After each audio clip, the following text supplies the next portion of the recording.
मित्रांनो, तुमचं पुन्हा एकदा GB स्टोरी टेलर या यूट्यूब चॅनलवर स्वागत आहे। आजच्या आपल्या गोष्टीचं नाव आहे चटक तरण्या रक्ताची। लेखक संतोष देशपांडे। पण गोष्ट सुरू करण्याआधी जर कोणी या चॅनलवर पहिल्यांदाच आलेले असाल तर त्यांनी या चॅनलला सबस्क्राईब करायला विसरू नका। चला तर मग अजिबात वेळ न घालवता गोष्टीला सुरुवात करूया।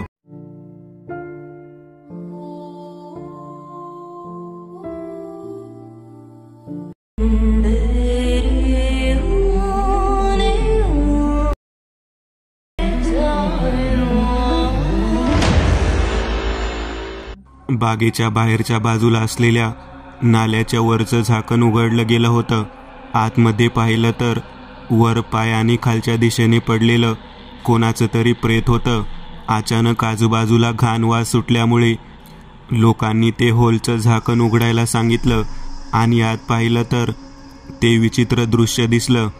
मी नगरपालिकेत कामाला होतो। माझ्या उभ्या आयुष्यात पहिल्यांदा या पद्धतीचा मृत्यू पाहिला होता।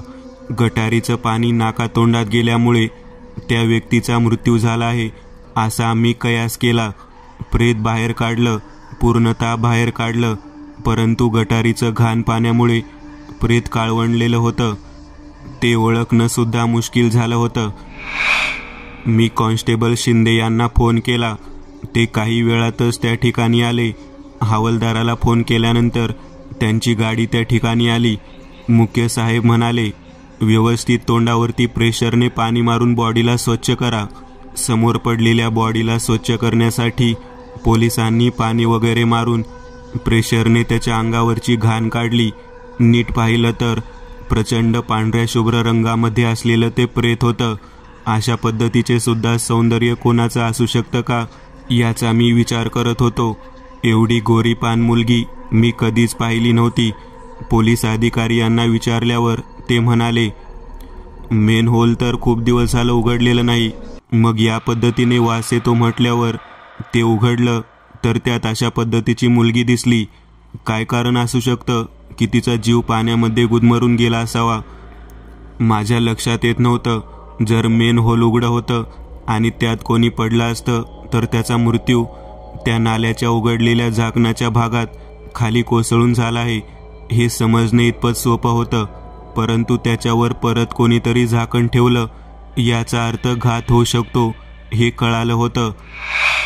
पोलीस अधिकाऱ्यांनी ते प्रेत सरकारी दवाखान्याकडे पाठवला आणि त्याचं पोस्टमॉर्टम करायचं ठरवलं।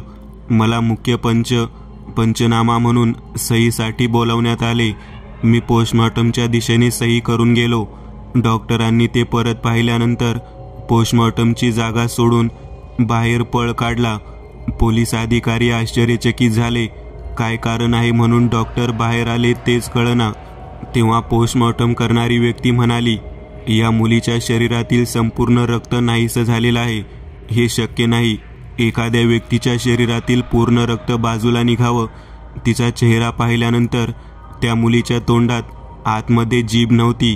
डॉक्टर माझ्याकडे पाहत म्हणाले, त्या मुलीच्या शरीरातलं रक्त तिच्या तोंडाच्या भागातून कोणीतरी बाहेर काढलं आहे।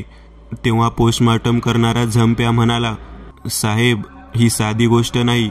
कोणीतरी या मुलीच्या तोंडातून रक्तप्राशनाचा विधी घडवून आणला। मी त्याच्याकडे पाहत म्हणालो, काही काय बोलतोस? मुलीच्या शरीरामध्ये रक्त नसेल? तेव्हा दुसरा व्यक्ती त्या ठिकाणी म्हणाला, होय, तसं सुद्धा असू शकतं, परंतु एवढी पांढरी फेक पोरगी पडणं शक्य नाही। तिच्या शरीरात कुठेही वार केला तर त्यातून रक्त दिसत नाही। हे जरा अजब वाटलं। बाजूचा असलेला एक वृद्ध व्यक्ती म्हणाला, पांढरा कावीळ झाल्यामुळे तसा असेल। तेव्हा डॉक्टर म्हणाले, ते शक्य नाही। त्यावेळी जरी पांढरी झाली असली तरी रक्ताचा रंग बदलत नाही। शरीरामध्ये रक्तच नाही असे या ठिकाणी सिद्ध होत आहे। आणि ही साधीसुधी गोष्ट नाही, ती विचित्र पद्धतीची गोष्ट वाटते। कोणीतरी त्या मुलीला किस करून तिच्या तोंडातून शरीरातलं संपूर्ण रक्तप्राशन करून तिला मारलेलं आहे। हे ऐकल्यानंतर मी डोक्याला हात लावला आणि खाली बसलो। एक 17-18 वर्षाच्या मुलीला या पद्धतीने कोणी मारू शकतो ही गोष्टच मला मनाला पटत नव्हती। आणि ती पण या पद्धतीने। खरंच ईश्वराने जर न्याय ठेवला असेल तर ज्याने कोणी हे कृत्य केले आहे त्याला शिक्षा मिळावी, असे मी पोलिसांकडे पाहत म्हणालो. पोलीस माझ्याकडे पाहत म्हणाले, डॉक्टर जे काही बोलत आहेत ते ऐकल्यानंतर मला हे सर्व काही वेगळं वाटत आहे. एखाद्या मुलीला या भयानक पद्धतीने मारण्याचे कारण काय असू शकतो? काही ना काहीतरी गोष्ट समजायला हवी. पोलिसांनी त्या जागी शोध घ्यायचं ठरवलं. बाजूलाच असलेल्या बागेमध्ये प्रवेश करून आजूबाजूला शोधाशोध सुरू झाली. मुलगी कोठे बसलेली असेल, तिच्याकडून कोणत्या गोष्टी त्या ठिकाणी केलेल्या असतील याचा तर्क विचार करून झाला. बागेमध्ये काम करणाऱ्या लोकांना बोलवण्यात आले. त्या मुलीचा चेहरा किती दिवसापूर्वी कोणी कुठे पाहिला होता याबद्दल विचारणा करण्यात आली. तेव्हा 6 दिवसापूर्वी ती मुलगी बरोबर संध्याकाळी 8 वाजता गेट बंद होण्याच्या दरम्यानच्या झाडाखाली बसलेली बऱ्याच जणांनी पाहिलेली होती. त्याच्यानंतर ती मुलगी कोणाला दिसली नाही. बागेत बांधकाम करणारी बाई म्हणाली, मी 8 वाजता जेव्हा बाहेर आले तेव्हा ती त्या ठिकाणी बसली होती. मी तिला बोलले सुद्धा, बाग बंद होत आहे, घराकडे जाणं, तरीसुद्धा तिने नकार दिला आणि ती तशीच बसली. तिच्यासोबत अजून कोण होतं का की त्या ठिकाणी बसली होती?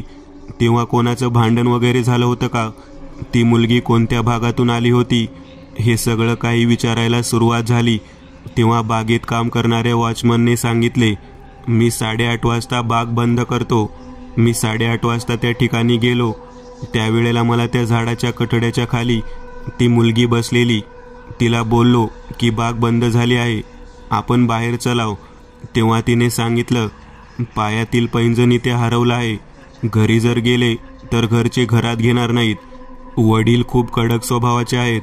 मी त्या मुलीसोबत बागेमध्ये जिथे जिथे ती फिरली होती तिथे बॅटरी लावून तिच्या पायाचे पैंजण शोधण्याचा प्रयत्न केला, परंतु तब्बल 9:15 वाजले तरी काही सापडलं नाही. मी तिला सांगितलं की माझी जेवणाची वेळ झाली आहे, तू बाई घरी निघून जा. तेव्हा ती माझ्यासोबत गेट बंद करेपर्यंत तिथेच थांबली होती. मी घराकडे निघून गेलो. पुन्हा ती मुलगी गेटपासून पुढे कुठे गेली मला काहीच माहिती नाही. त्या वॉचमनचे बोलणे ऐकल्यानंतर पोलिसांनी बागेच्या बाहेरच्या भागांमध्ये असलेल्या समोरच्या सराफच्या दुकानाकडे पाहिलं. तिथे CCTV कॅमेरा दिसत होता. त्यांच्या लक्षात आलं, या CCTVच्या साहाय्याने तिथे काय घडलं आहे ते तरी नक्की कळेल. मी पोस्टमॉर्टमच्या ठिकाणाहून परत निघालो. डॉक्टरांनी जे काही सांगितलं होतं ते सगळं काही वेगळ्या पद्धतीचं होतं. एखाद्या व्यक्तीच्या शरीरामधील रक्ताचं प्राशन कोणीतरी करावं आणि ते सुद्धा इतक्या भयानक पद्धतीने, ही ऐकूनच मला खूप वाईट वाटू लागलेलं होतं. त्या मुलीला अशा पद्धतीने मारून लोकांना काय मिळालं असेल मी याचा विचार करत होतो. 6 दिवसांपूर्वी घडलेली घटना आणि आज काही अवधीमध्ये वाऱ्यासारखी पसरली आणि सर्वत्र मोठा गोंधळ झाल्यानंतर नवीनच पद्धतीने समोर आली. हे सगळं काही प्रशासनाला विचार करायला लावणारं होतं. दवाखान्याच्या बाहेरच्या बाजूला असलेल्या एका व्यक्तीने त्या मुलीबाबत जे काही घडलं होतं ते ऐकून आमच्या समोर बोलायला सुरुवात केली. तो व्यक्ती म्हणाला, तरुण मुलीच्या रक्ताची तहान काही विशिष्ट लोकांकडूनच भागवली जाते. साध्या मरणाने मेली नाही मुलगी, कोणीतरी खूप भयानक पद्धतीने तिचा जीव घेतला आहे.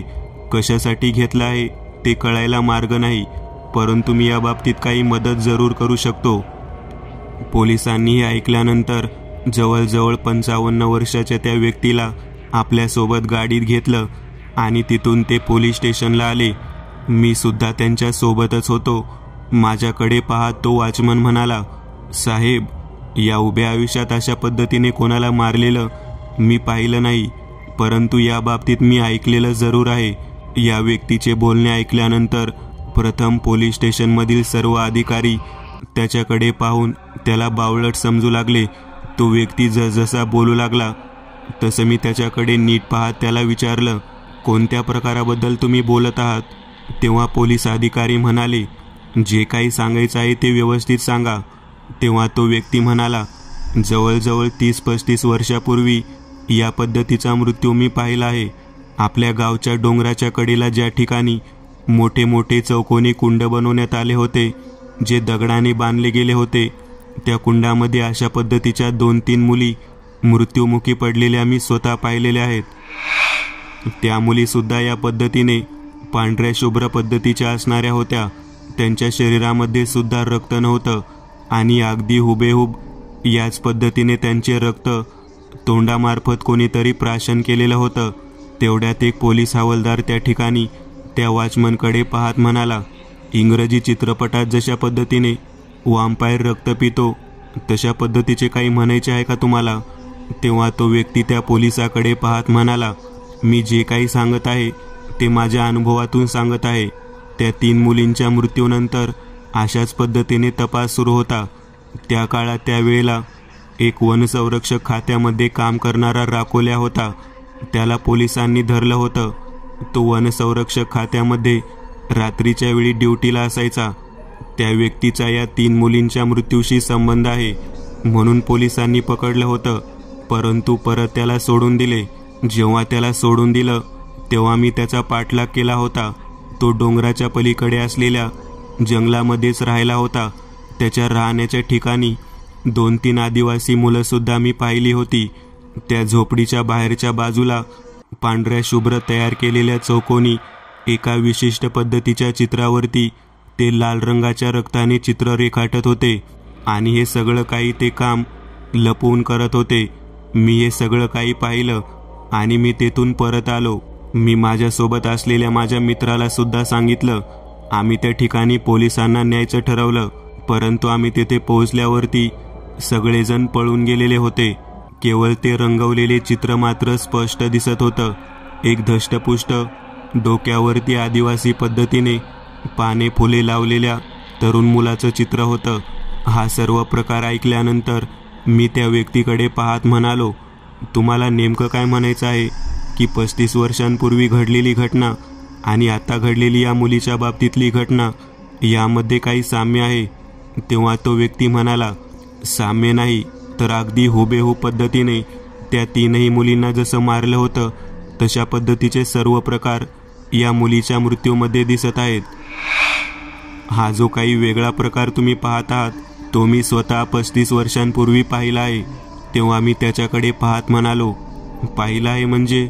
तो वॉचमन म्हणाला, मी त्या वस्तीवरती पाळत ठेवून होतो. कित्येक दिवस गेल्यानंतर ग्रहणाच्या रात्री त्या ठिकाणी चित्रविचित्र पद्धतीने आवाज येऊ लागले. मी पाठलाग करून त्या ठिकाणी पोहोचलो. तेव्हा एका पोत्यामध्ये बांधून आणलेल्या गोष्टीला बाहेर सोडवण्यात आलं. 2 ते 3 व्यक्ती त्या झोपडीच्या आतमध्ये काहीतरी करून बाहेर आले आणि ते पोतं त्याची गाठ सोडून आतमध्ये त्यांनी ढकललं. त्या पोत्याच्या आतमध्ये एक तरुण मुलगी होती. मी झोपडीच्या मागच्या बाजूने गेलो तेव्हा आतमध्ये केवळ ओरडण्याचा आवाज येत होता.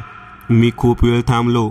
जेव्हा पहाट झाली तेव्हा त्या लोकांनी त्याच पोत्यात त्या मुलीला घातलं आणि त्या कुंडाच्या दिशेने नेऊन फेकून दिलं. हे सगळं काही मी पाहिल्यानंतर मी पुन्हा एकदा पोलिसांना याबाबतीत सांगायला गेलो, परंतु ग्रहणाच्या रात्री घडलेली घटना पोलिसांनी मान्य करायला नकार दिला. मी ओरडून सांगत होतो, परंतु त्यांनी नकार दिला. अखेर 2 दिवसानंतर त्यांना ते प्रेत सापडलं. ते प्रेत पूर्णतः पांढरे होते. तेव्हा आम्ही पुन्हा एकदा त्या वस्तीच्या दिशेने आतमध्ये गेलो. तिथे काहीच नव्हते, फक्त ते चित्र व्यवस्थित पद्धतीने एका पलंगावरती म्हणजे बाजेवरती कोणीतरी ठेवलं होतं. प्रत्येक वेळी ते चित्र आम्हाला दिसत होतं आणि त्याला रंगवलेला भाग आम्हाला दिसत होता. त्यावेळेला आमच्या सोबत असलेल्या एका व्यक्तीने ते चित्र त्या ठिकाणाहून दुसरीकडे ठेवायला हवं आहे असं सांगितलं. त्यानंतर आम्ही ते चित्र एका चौकोनी आकाराच्या खड्ड्यामध्ये गाडलं आणि त्यानंतर अशी घटना परत कधीच कोणासमोर घडली सुद्धा नाही आणि त्या बाबतीत काही कोटी चर्चा सुद्धा झालेली नाही. तेव्हा पोलीस हवालदार त्या व्यक्तीकडे पाहत म्हणाला, अहो वॉचमन काका, म्हणजे तुम्हाला काय म्हणायचंय? एक मुलगी असणारं चित्र तुम्ही खड्ड्यामध्ये पुरून आणि त्या मुलीचा होणारा मृत्यू तुम्ही थांबवला असं म्हणायचं आहे का? तेव्हा तो वॉचमन आमच्याकडे पाहत म्हणाला, मी जे काही पाहिलं होतं ते सांगितलं. या गोष्टीतून तुम्हाला काय तर्क लावायचा आहे, काय शोध लावायचा आहे तो लावा, परंतु मी आवर्जून सांगतो, ही घटना परत एकदा घडत आहे. याचा अर्थ नक्कीच ते चित्र किंवा ते लोक पुन्हा जागृत झालेले आहेत किंवा त्यांनी हा खेळ पुन्हा चालू केलेला आहे. मी हे सगळं काही ऐकून घेतल्यानंतर पोलीस ऑफिसरकडे पाहत म्हणालो, जर या व्यक्तीने आपल्याला या घडलेल्या प्रकारात थोडी काहीतरी साम्यवादी गोष्ट सांगितली असेल तर आपण त्याचा विचार करायला हवा.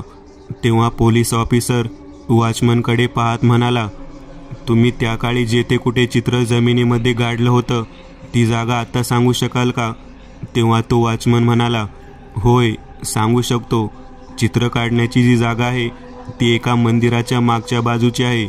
आजही त्या ठिकाणी ते चित्र आपण खोदून बाहेर काढल्यावरती दिसेल. याचे हे बोलणे ऐकल्यानंतर आम्ही त्या दिशेने जायचं ठरवलं. वॉचमन आमच्यासोबत त्या दिशेने यायला तयार झाला होता. पोलीस अधिकारी म्हणाले, एखाद्या विशिष्ट पद्धतीच्या चित्रामुळे किंवा लोकांमुळे 35 वर्षापूर्वी घडलेली घटना पुन्हा आता घडू शकते का याचा आपण विचार करायला हवा. तेव्हा तो म्हातारा व्यक्ती जो वॉचमन होता तो आमच्याकडे पाहत म्हणाला, चटक कधीही जागृत होऊ शकते. चटक म्हणजे व्यसन. एका भयानक पद्धतीचं व्यसन माणसाला काहीही करायला लावतो आणि ते खूप वर्षानंतर पुन्हा जागृत होऊ शकतं. त्या व्यक्तीचं बोलणं ऐकल्यानंतर सगळ्यांनी त्याच्याकडे पाहिलं.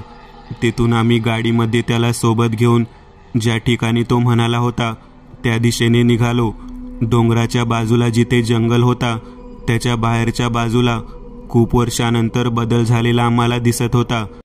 तो व्यक्ती आमच्यासोबत एका विशिष्ट ठिकाणी आम्हाला घेऊन गेला जिथे केवळ एक चिंचेचे झाड होतं आणि त्याच्या बाजूला मंदिर होतं. बरीच वर्दळ वाढलेली होती आणि गाडी अलीकडे थांबल्यानंतर त्या वॉचमनने ती जागा शोधायला सुरुवात केलेली होती. मंदिर समोर दिसत होतं, परंतु मागच्या बाजूने मात्र सर्वत्र मोठा हायवे गेलेला दिसत होता. तो व्यक्ती आमच्याकडे पाहत म्हणाला, साहेब जागा उघडली गेली आहे. काहीतरी वेगळं घडणारच. ते पुरलेलं चित्र कोणीतरी पुन्हा प्राप्त केलेलं आहे. साहेब मंदिराच्या मागे हा रस्ता जो झालेला आहे त्या रस्त्याच्या कामामध्येच कदाचित ते चित्र बाहेर निघालं आहे. ज्याने कोणी इथे काम केले आहे त्या ठेकेदाराला भेटायला हवे. ज्याने रस्त्याचे काम केलं त्या JCB ड्रायव्हरला सुद्धा भेटायला हवे. वॉचमन जे काही सांगत होता त्यावरती विश्वास तर बसत होता, परंतु असं काही असेल असं पोलिसांना खात्री पद्धतीने वाटत नव्हतं. पोलीस अधिकारी वॉचमनकडे पाहत म्हणाला, नेमकं काय म्हणायचं आहे तुम्हाला? ते चित्र बाहेर आलं आणि पुन्हा ही घटनासत्र सुरू झालं असं म्हणायचं आहे का? तेव्हा वॉचमन म्हणाला, हो मला तसंच म्हणायचं आहे. वॉचमन माझ्याकडे पाहत म्हणाला, तुमच्या नगरपालिकेच्या खात्यामध्ये जो कोणी JCB चालवतो त्याला तुम्ही बोलवू शकता का? मी त्याच्याकडे पाहत म्हणालो, हो मी कोण होतं ड्युटीला ते पाहू शकतो. आम्ही लगेचच नगरपालिकेच्या ऑफिसला जायचं ठरवलं. मी रजिस्टरवरून त्या दिवशी JCB कोण घेऊन गेला होता ते पाहायला सुरुवात केली. तेव्हा रघु नावाचा व्यक्ती त्या ठिकाणी गेलेल्या लक्षात आलं. मी लगेचच रघुला फोन केला. रेकॉर्डवरून त्याचा नंबर मिळाल्यानंतर त्याला फोन केल्यानंतर तो सांगू लागला. तो म्हणाला, मंदिराच्या मागच्या बाजूला काम जेव्हा सुरू होतो तेव्हा एक चौकोनी छोट्या लाकडी आकाराची पेटी सापडली आणि त्याच्या आतमध्ये एक चित्र होतं. ते चित्र बाहेर काढल्यानंतर त्या ठिकाणी एक भिकारी बसलेला होता. त्या भिकाऱ्याने ते पाहिलं आणि तो आनंदाने पळत पळत आला आणि ते चित्र घेऊन तो तिथून निघून गेला. मी त्यावेळेला रघुला विचारलं की तो कोणत्या दिशेला निघून गेला. तेव्हा रघु म्हणाला, जंगलाच्या दिशेने निघून गेला. तो भिकारी खूप आनंदित होता. तो मोठमोठ्याने हसत आणि ओरडत होता. मला ही गोष्ट आश्चर्यकारक वाटली. पोलीस अधिकारी, मी आणि वॉचमन आम्ही तिघेही जण रघुच्या सोबत ज्या दिशेने तो भिकारी गेला आहे तिकडे जाण्यासाठी निघालो. अगदी कित्येक वर्षांपूर्वी ज्या ठिकाणी ती घटना घडली होती त्या ठिकाणच्या जवळपास रघुने ते ठिकाण दाखवलं. आम्ही जरा घाबरलेलो होतो. ज्या मुलीचा मृत्यू झालेला आहे त्यांचा मृत्यू एखाद्या चित्रामुळे होऊ शकतो याबाबत मनामध्ये विचार सुरू होते. रघुला पोलीस अधिकाऱ्यांनी विचारले, त्या व्यक्तीला तुम्ही ओळखू शकता का? रघु म्हणाला, हो मी त्या म्हाताऱ्याला ओळखू शकतो. त्याच्या दोन्ही भुवयाच्या मध्यभागी जिथे गंध लावायचा आहे त्या ठिकाणी एक वार केल्यासारखी विशिष्ट खूण होती, ती लाल रंगाची दिसत होती. अशा व्यक्तीच्या शोधात आम्ही त्या ठिकाणाहून निघालो. पोलिसांनी वॉचमन आणि रघुसोबत बराच वेळ तपास केला, परंतु त्या भागात कुठेही तशी व्यक्ती आढळली नाही. हताश होऊन आम्ही परत मंदिराच्या बाजूला जिथे उत्खनन झालेलं होतं तिथे जाऊन पोहोचलो. मी वॉचमन आणि रघु या दोघांना म्हणालो, त्या पद्धतीची व्यक्ती आता जर पाहिली तर तुम्ही ओळखू शकाल का? तेव्हा वॉचमन म्हणाला, 35 वर्षापूर्वी दिसणाऱ्या व्यक्ती, तो भिकाऱ्यासारखा राहतो. आता मी त्याला कसं ओळखणार? परंतु त्याच्या मस्तकावरची खून मी ओळखू शकतो. सगळं काही बोलणं झालं होतं. तेवढ्यात कंट्रोल रूमवरून फोन आला की अगदी अशाच पद्धतीने एका मुलीचा मृत्यू झालेला आहे. आता मात्र काय करावं कळेना. आम्ही कोणत्या दिशेला हे सर्व काही घडलं आहे आणि कुठं घडलं आहे ते विचारायला सुरुवात केली.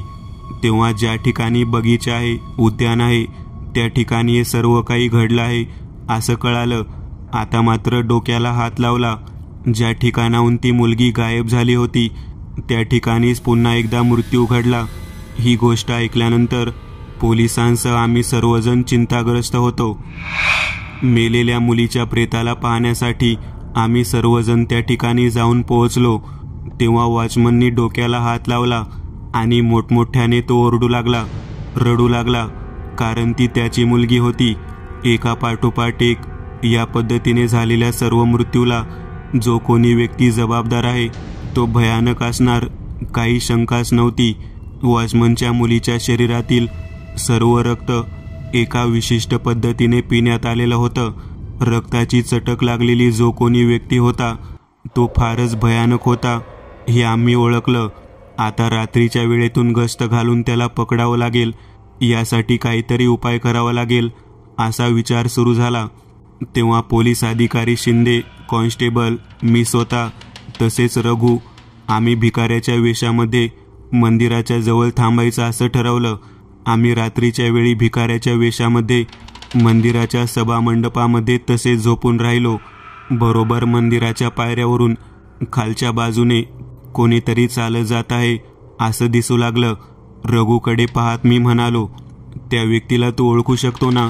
रघु म्हणाला, होय. मंदिराच्या बाहेरच्या बाजूला असलेल्या होमकुंडाजवळ तो व्यक्ती आला. त्याच्या हातामध्ये विशिष्ट पद्धतीचे पात्र होतं. एखादं पातेलं असावं असं ते भांडं होतं. त्यांनी त्या भांड्यामध्ये मंदिराच्या होमकुंडातील राख टाकली आणि तो तिथून थेट चालत चालत निघाला. अगदी वॉचमनने ज्या दिशेने सांगितलं होतं त्या दिशेने तो निघालेला आहे. आम्ही सर्वजण त्याच्या पाठोपाठ हळूहळू लपत छपत निघालेलो होतो. त्याचा चेहरा अजिबात दिसत नव्हता. रात्र असल्यामुळे अंधारात काही समजत नव्हतं, परंतु काही ना काहीतरी विचित्र मात्र होतं. अगदी जंगलाच्या दिशेने वॉचमन ज्या ठिकाणी आम्हाला घेऊन गेला होता त्या ठिकाणापर्यंत आम्ही गेलो. तिथून काही अंतरावरती उजव्या बाजूला प्रचंड झाडे झुडपाच्या आतमध्ये तो व्यक्ती जाताना दिसला.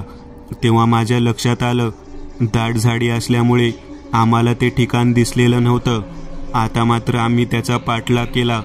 तेव्हा एका झोपडीसारख्या ठिकाणी तो व्यक्ती आतमध्ये गेला.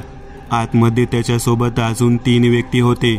बाजेवरती चित्र अंतरलेलं दिसत होतं आणि त्याने त्या पातेल्यातील राख एका विशिष्ट पद्धतीच्या पात्रामध्ये काढून त्यात रक्त मिसळलं आणि पुन्हा ते चित्र रंगवायला सुरुवात केली. हे सर्व पाहत असताना आम्ही अचानक सर्वांनी मिळून त्यांच्यावरती धाड घातली आणि त्यांना पकडलं. त्या व्यक्तीचा चेहरा रघुनेही पाहिला. रघुने डोक्याला हात लावला. रघु म्हणाला, हा व्यक्ती तर म्हातारा होता, आता हा पूर्णतः तरुण दिसत आहे. हे कसं काय शक्य आहे? त्या व्यक्तीला पोलिसांनी बेदम मारायला सुरुवात केली. तेव्हा त्याने त्या चित्राकडे बोट दाखवलं. रोज थोडं थोडं चित्र रंगवायला पाहिजे. कित्येक वर्ष ते रंगवलेलं नाही म्हणून त्याची तहान भागली नाही. आता मी रंगवत आहे. मला मध्यंतरी अडथळा निर्माण करू नका. माझं काम मला करू द्या. ज्याने ज्याने अडथळा निर्माण केला त्याच्या घरातील तरुण मुलगी गायब झाली. लक्षात घ्या, तुमच्यासुद्धा घरात तरुण मुली आहेत. अशा पद्धतीने जेव्हा संवाद केला तेव्हा पोलीस अधिकाऱ्यांनी त्याला इतकं मारलं की तो बोलू शकत नव्हता. शेवटी तो म्हणाला, मला कुठेही ठेवा, तुरुंगात बंद करा, तरी पण रक्ताची चटक भागवली जाणारच. त्याचं हे विचित्र बोलणं ऐकल्यानंतर काय करावे कळेना. शेवटी मी त्याच्यासमोर हात जोडून म्हणालो, अरे बाबा, हे जे काही घडत आहे ते कशामुळे घडत आहे, कोणामुळे घडत आहे ते तरी सांग. तेव्हा तो माझ्याकडे पाहत विचित्र पद्धतीने हसू लागला. चटक तरण्या रक्ताची, बाकी दुसरे काही नाही. त्या चित्राकडे बोट दाखवत तो म्हणाला, सगळं काही यामध्ये घडलं आहे. मी सुद्धा याचा गुलाम आहे. त्याचं बोलणं नेमकं समजत नव्हतं. मी त्याला म्हणालो, तू सुद्धा गुलाम आहे म्हणजे? नेमकं काय घडलं ते तरी सांग. मी स्वतः तुला यातून बाहेर काढतो. मी तुला मदत करतो. तेव्हा तो माझ्याकडे पाहत हसत म्हणाला, जीव देणार का? जीव दिल्याशिवाय आपण कोणी बाहेर पडत नाही आणि कोणी पडणार पण नाही. त्या व्यक्तीला आश्वासन देऊन म्हणालो की तुला यातून मी बाहेर काढतो. निदान त्या गोष्टीमुळे तरी तो मला काही सांगेल. म्हटल्यानंतर तो बोलू लागला, तुम्हाला सांगतो, स्वतःचा जीव द्यावा लागेल, त्याशिवाय कोणीच यातून बाहेर येणार नाही. मी कित्येक वर्षांपूर्वी प्रयत्न केला, परंतु मी त्यातून बाहेर पडलेलो नाही. मी त्याला विचारलं, तुझं नाव काय? तेव्हा त्याने सांगितलं, माझं नाव कल्लू. मी त्याला म्हणालो, पोलीस अधिकाऱ्यांनी एवढं मारल्यानंतर तू हसत हसत मला म्हणत आहेस की तुमच्या घरातील कोणतीही मुलगी वाचणार नाही. नेमकं काय घडतं? तेव्हा तो त्या चित्राकडे बोट दाखवत म्हणाला, ते समोरचं चित्र ते सगळं काही घडवतं. एका विशिष्ट पद्धतीचे ते चित्र आहे. ते चित्र तरुण मुलींच्या रक्ताने रंगवले जाते. त्याला रंगवणारा चित्रकार मी आहे. मला त्या विशिष्ट पद्धतीच्या चित्राचा श्राप आहे. ते चित्र एका सैतानाचं आहे. तो सैतान बरोबर वर्षातून एकदा जेव्हा ग्रहण असतं तो तेव्हा येतो आणि त्यावेळेला मात्र आवर्जून एखाद्या तरुण मुलीला हेरून घेतो. त्यानंतर माझ्यामार्फत तो त्या मुलीचे रक्तप्राशन करतो. मी त्या मुलीबरोबर शारीरिक वासनेचा खेळ करतो. पूर्ण रक्तप्राशन केलेला तो व्यक्ती मला त्याच्या ठिकाणापर्यंत घेऊन जातो. जे रक्त त्यांनी प्राशन केलेलं असतं त्याचं वमन केलं जातं आणि त्या वामन केलेल्या रक्तामध्ये राख मिसळून ते चित्र पूर्ण करावं लागतं. अगदी 50 वर्षापूर्वीपासून हे सगळं काही सुरू आहे. तेव्हा पोलीस अधिकारी त्याच्याकडे पाहत म्हणाला, तुझं वय तर 50 वाटत नाही. तेव्हा तो म्हणाला, हे माझ्या शरीराचं वय नाही, हे संपूर्ण शरीर सैतानामुळे तरुण झालं आहे. आतापर्यंतच्या मुलीला रक्तप्राशनाच्या विधीसाठी वापरलं गेलं. त्या मुलींच्या सोबत तो विधी झाल्यानंतर शरीर तरुण राहतं. रघु म्हणाला, या व्यक्तीला मी म्हातारा असताना पाहिलं आहे. तो अशा पद्धतीने तरुण दिसत असेल हे मी ओळखू शकतो. तेव्हा तो सांगू लागला, तो म्हणाला, 35 वर्षापूर्वी हे चित्र त्या दादा म्हणायच्या वॉचमनने प्राप्त करून मातीमध्ये गाडून टाकलं होतं. कोठे गाडलं होतं तेच माहीत नाही, परंतु माझ्या अंतरात्म्याने ती जागा मला दाखवली होती. त्याच्या बाबतीतल्या लहरी माझ्याजवळ येत होत्या. म्हणून मी मंदिराजवळ भिकारी म्हणून राहिलो होतो. कित्येक वर्षानंतर या मुलाने ते खोदून काढलं आणि ते प्राप्त केल्यानंतर पुन्हा एकदा मला रक्त पिण्याची इच्छा झाली आणि आजपर्यंत मी 5 मुलींचे रक्तप्राशन करून पुन्हा नौजवान झालो. हे शरीर माझं नाही, त्या सैतानाचं आहे. त्याचा अंमल आहे माझ्या शरीरावर. कल्लू असं बोलू लागला. पोलीस अधिकारी म्हणाला, हा वेडा आहे, काही बडबडतो, याच्याकडे लक्ष देऊ नका. तेव्हा कल्लू म्हणाला, मी वेडा आहे का शहाणा आहे हे तुझ्या लक्षात आलं नाही का? त्या वॉचमनच्या मुलीचा जीव घेतल्यानंतर तरी तुला कळायला हवं होतं. त्याचं हे बोलणं ऐकल्यानंतर मी म्हणालो, ग्रहण नसताना त्याच्या मुलीला तू कसं काय मारलं? तेव्हा तो म्हणाला, 35 वर्षापूर्वी ग्रहणाचा काळ विधीसाठी वापरला जात होता. 35 वर्षांमध्ये जेवढे ग्रहण झाले आहेत तेवढ्या मुलींचं रक्तप्राशन करायचा विधी राहिला आहे. मग त्याला मुहूर्ताची गरज नाही आणि ज्या व्यक्तीने माझं कार्य थांबवलं त्याला तर धडा शिकवायलाच पाहिजे. म्हणूनच त्याच्या पोरीची निवड केली आणि त्याला मृत्यू काय असतो ते दाखवलं.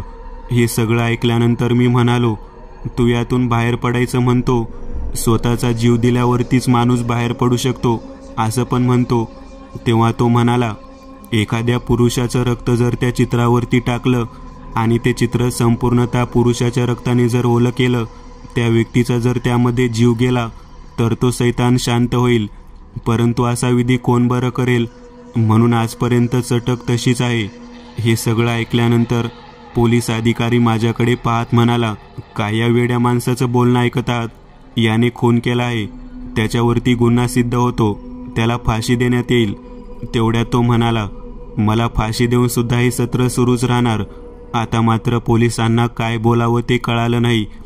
त्या चित्राकडे पाहत आम्ही म्हणालो, समजा यावरती मी माझं रक्त ओतलं तर हे सगळं काही थांबेल. तेव्हा तो म्हणाला, तुम्ही तुमच्या हाताच्या रक्ताचा थोडा जरी भाग यावरती टाकला तर तुमच्या शरीरातले संपूर्ण रक्त ते चित्र ओढून घेईल आणि तुमचा अंत होईल आणि या चित्राची रक्ताची तहान शांत होईल. ती तहान शांत झाल्यानंतर माझ्या शरीरातला सैतान सुद्धा शांत होईल. असं बोलणं सुरू होतं. तेवढ्यात आमच्या त्या ठिकाणी मागच्या बाजूने तो वॉचमन आलेला आम्ही पाहिलं. तो आमच्याकडे पाहत होता. तो म्हणाला, मी सगळं काही ऐकलं आहे. साहेब, मला माफ करा. या रक्ताची चटक लागलेली असताना शांत करण्यासाठी मला हे करावेच लागेल. माझ्या आयुष्यात माझी मुलगीच हे माझं सर्वस्व होतं आणि तीच निघून गेली. आता मला जगून तरी काय उपयोग?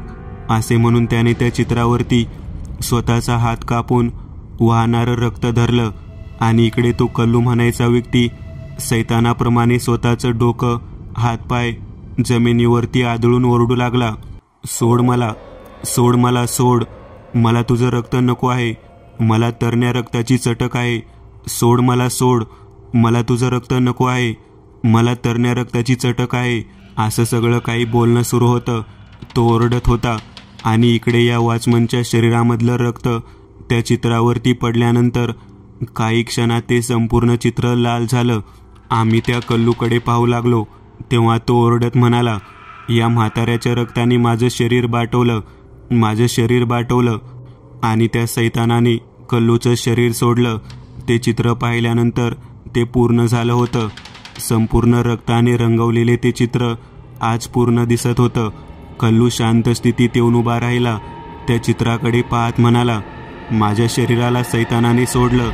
या पोरीच्या बापाने स्वतःचा जीव दिला आणि तरुण रक्ताची चटक कायमस्वरूपी भागवली. त्या चित्राकडे पाहिल्यानंतर आम्ही म्हणालो, या चित्राचं रहस्य काय आहे? कोण आहे हा सैतान? तेव्हा कल्लू म्हणाला, मंदिराच्या मागच्या बाजूला झाडाच्या खाली दैत्य आहे, दैत्य. त्याचं हे चित्र कित्येक वर्षांपूर्वी आदिवासींनी प्राप्त केलं होतं. दैत्याला प्रसन्न करण्यासाठी त्यांनी स्वतःच्या पाड्यावरच्या मुलींना रक्तप्रोक्षण करून प्रसन्न करायला लावलं होतं. हळूहळू त्याला तरण्या रक्ताची चटक लागली. मी त्यावेळेला पुजारी होतो. त्याने मलाच अखेर या विधीसाठी घेतलं. त्याला शरीर हवं होतं आणि त्यांनी माझं शरीर प्राप्त केलं. चुकून माझ्या रक्ताचा थेंब त्याच्या कपाळावरती पडला होता.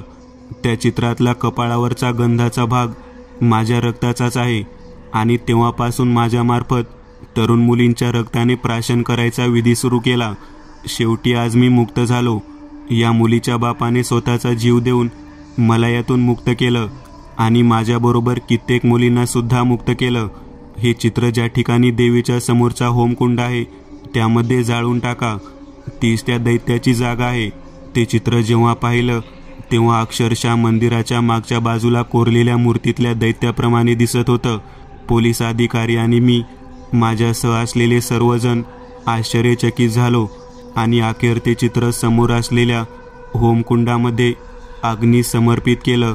एका बापाच्या बलिदानाने तरण्या रक्ताची चटक शांत झालेली होती. मित्रांनो, आज पुरतं एवढंच. तुम्हाला जर काही गोष्ट आवडली असेल तर नक्की लाईक करा. तुमच्यापैकी बरेचसे जण व्हिडिओ लाईक न करताच पळून जातात. पण हा जर व्हिडिओ तुम्ही लाईक केला तर मला जरा बरं वाटेल आणि असेच भारी भारी व्हिडिओ बनवायची माझ्यात एनर्जी येईल. त्यामुळे नक्की लाईक करा आणि अजूनही कोणी या चॅनलला सबस्क्राईब केलेलं नसाल तर लगेच सबस्क्राईब करून टाका आणि बाजूची घंटी ती मात्र दाबायला विसरू नका. देवाची घंटी आहे ती. चला तर मग पुन्हा भेटूया अशीच एक आगळी वेगळी गोष्ट घेऊन पुढच्या